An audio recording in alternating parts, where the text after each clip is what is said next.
Sarah Vaughn, CEO of Virex Industries, didn't like silence, but learned to respect it, and now silence filled her executive floor. She stepped out of her private elevator, each step sharp and deliberate on the black glass.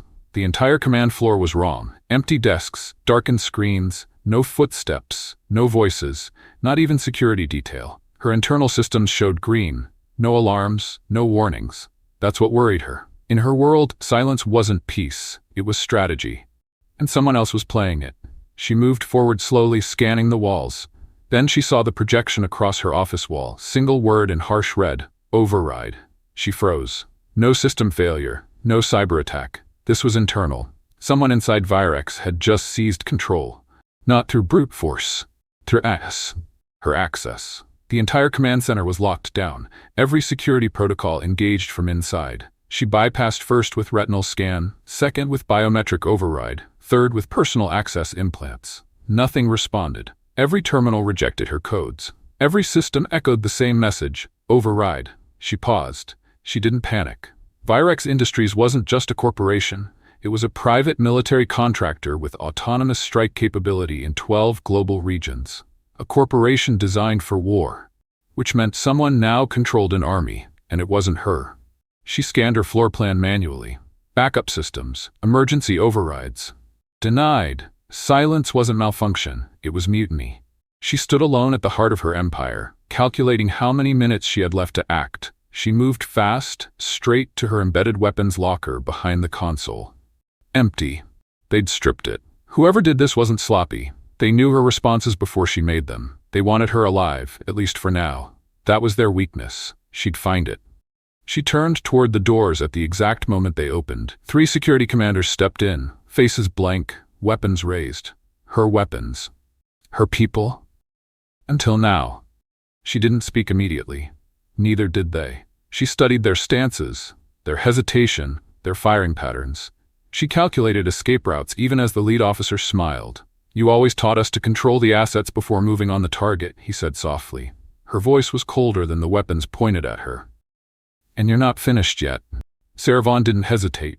She lunged sideways behind her desk as the first shots erupted, glass fracturing above her. Every movement calculated, minimal, precise. She rolled toward the far wall, sliding across the polished floor as bullets tore through air. Her mind focused not on survival, but retaliation. These weren't soldiers, they were thieves. Pretenders. Vaughn counted footsteps, angles, weapon recharges. 3 targets, 2 moved forward. 1 remained guarding the exit. Predictable. From the far side of the office, she triggered the emergency shutter release. Reinforced blast panels sealed across the windows, locking the light out. Now darkness favored her. This was her battlefield. This was her kill zone. The soldiers adjusted tactics, splitting their approach. Vaughn stayed low, silent. Her heel caught the base of the conference table as she pivoted, momentum carrying her behind structural supports. She remembered every blueprint. She had designed them. Second man advanced. She used his shadow. When he cleared the panel, she struck. Elbow to throat, knee to hip joint. He collapsed. She rolled with the weapon he dropped, already aiming before her body stopped moving.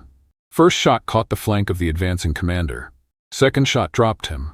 Breathing steady, she advanced, scanning for the third. He wasn't there. Error. She recalculated instantly. He moved behind her. She felt it, not saw it. A fraction too late. Impact at her shoulder as he drove her forward. She didn't fall. She pivoted, using his own force. Her hand locked on his wrist, rotating the firearm away. Bones strained, skin tore. She ignored it. His grip faltered. She snapped his arm sideways, forcing the weapon free. He roared, tried to counter. She shattered his knee. He fell. Her pulse remained steady. She stood over him, holding his own weapon at his head. "Who gave the order?" she asked. He said nothing. She fired once, clean. Her office was secure again. But Virex Industries was not. Sarah Vaughn moved through the darkened corridor, her stolen rifle steady in her hands. She no longer relied on automated security. She didn't trust her systems. She trusted her instincts. The entire executive wing was compromised. She advanced methodically, 1 foot sliding silently after the other, clearing corners before committing movement. Every wall, every door, every shadow was a threat now. She wasn't paranoid, she was alive. From the lower levels, distant gunfire echoed. Her company wasn't a corporation anymore. It was a battlefield. She had no doubt. Whoever had hijacked Virex wasn't waiting to negotiate. They were fortifying, turning her empire against her. She wouldn't let them finish. 2 armed squads blocked the lower elevator shafts.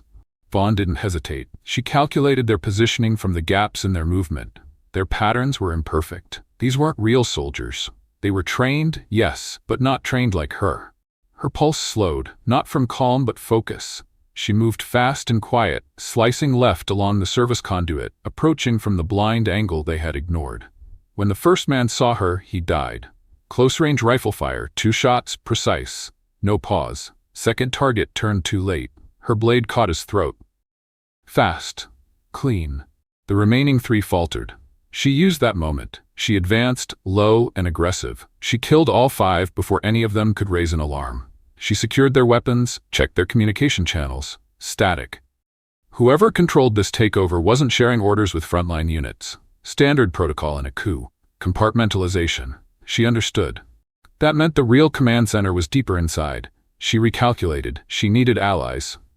She keyed her private comms channel, hardwired and untraceable, bypassing all automated relays. 1 contact. Only 1.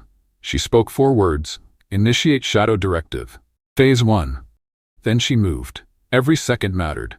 Her empire was burning around her, and no one was coming to save her. So she would save herself.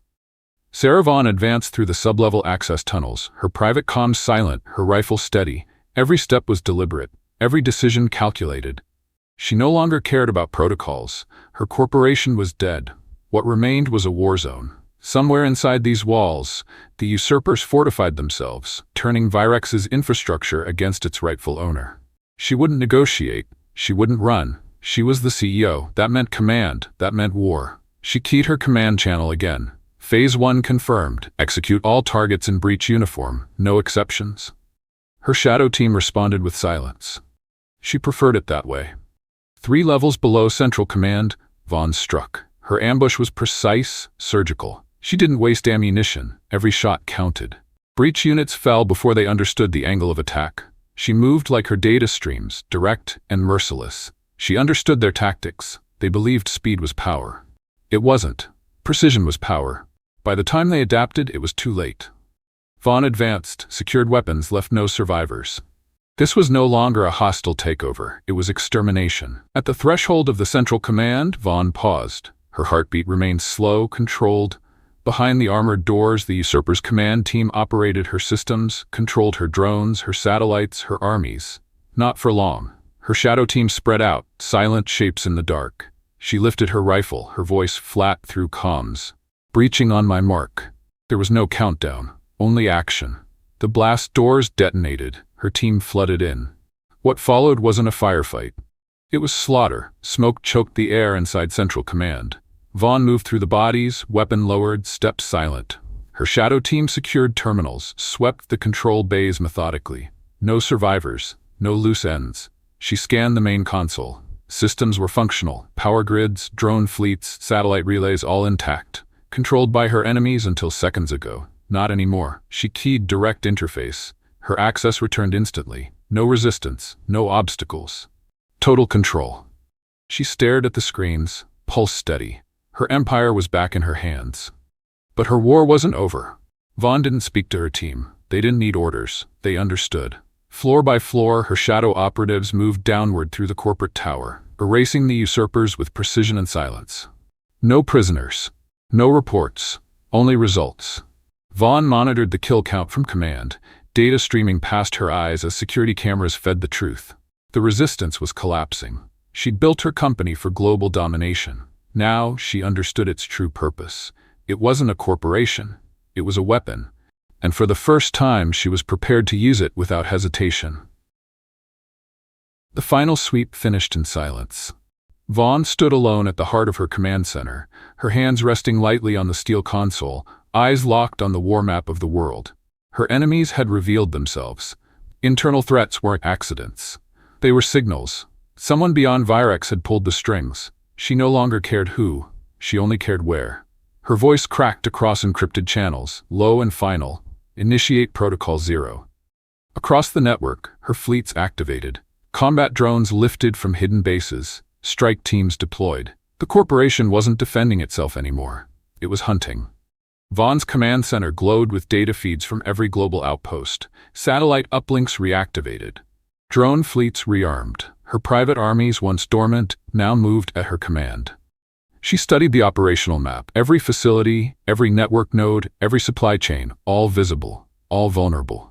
But now, all hers. She issued no orders beyond one command: expansion. Protocol Zero wasn't containment. It was preemptive aggression. Her corporation wouldn't wait for enemies to strike. It would strike first. Vaughn's gaze swept the screens coldly. Her enemies had made a mistake. They'd attacked her from inside. Now she'd return the favor. Within hours, Vaughn's forces moved. Her fleets mobilized globally, silent and unannounced. Former partners, suspected conspirators, even neutral competitors found themselves under surveillance, blockades, and silent raids. Vaughn's corporation shifted from defense to conquest. Her shadow teams eliminated board members. Tactical drones executed remote strikes. Corporate espionage ceased to be financial. It became lethal. Vaughn no longer viewed other corporations as rivals. She saw them as threats. Her war wasn't personal. It was structural. And she would dismantle every structure that wasn't hers. Days later, Vaughn stood at the observation deck of her highest tower. The world below burned, cities flickering in distant conflict zones. Her empire expanded not through alliances, but through annihilation. She understood now what her company truly was. It wasn't a business. It wasn't a network. It was a weapon system. She was its warhead. Her voice activated the mainframe for the last order. Lock all external channels, terminate diplomatic protocols, commence total acquisition. The system confirmed. Her war was no longer hidden. It had begun.